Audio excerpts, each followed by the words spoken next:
The medical operation codenamed Granby places NHS hospitals in London and the South East at the head of the list to take casualties. The first injured will be flown into Gatwick, RAF Manton, Luton, Stansted and possibly Heathrow. And the first influx will be taken to military hospitals at RAF Holton, Woolwich and Aldershot.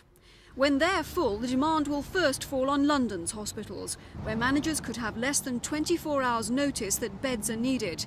And there's concern they won't be found without other patients suffering.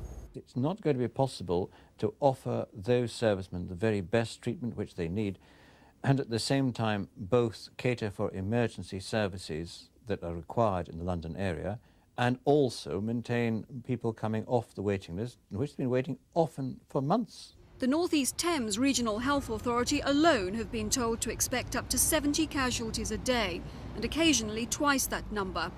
Teaching hospitals like Barts and the Royal London will bear the brunt of the influx, but smaller hospitals close to motorways like Ashford General in Middlesex are also making plans, and they're confident they will cope. We are already overstretched. Every health service in the world is already overstretched. All I'm saying is that as an additional load, it would be a very small additional load, proportionately speaking. And so the overall effect on the NHS would not be very significant. Planners have told hospital managers the operation will be like dealing with a series of major accidents. But critics say that's unrealistic. If one looks at the casualties in the Cannon Street disaster, tragic as it was a fairly minor incident compared with the major incidents that we've seen in the past. And I don't believe that London hospitals are equipped to deal with a major incident, let alone a series of major incidents. Tonight, the Department of Health admitted thousands of routine operations could be cancelled if war breaks out.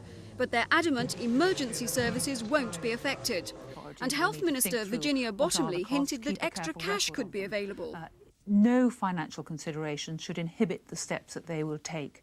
Health authorities will be and need to be able to respond to casualties from the Gulf. It's not possible to predict exactly the number and the nature of those casualties, but they would be emergencies and they would be given priorities.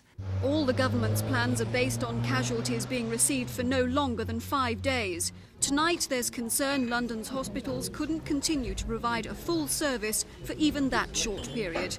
Mary Marr, Thames News.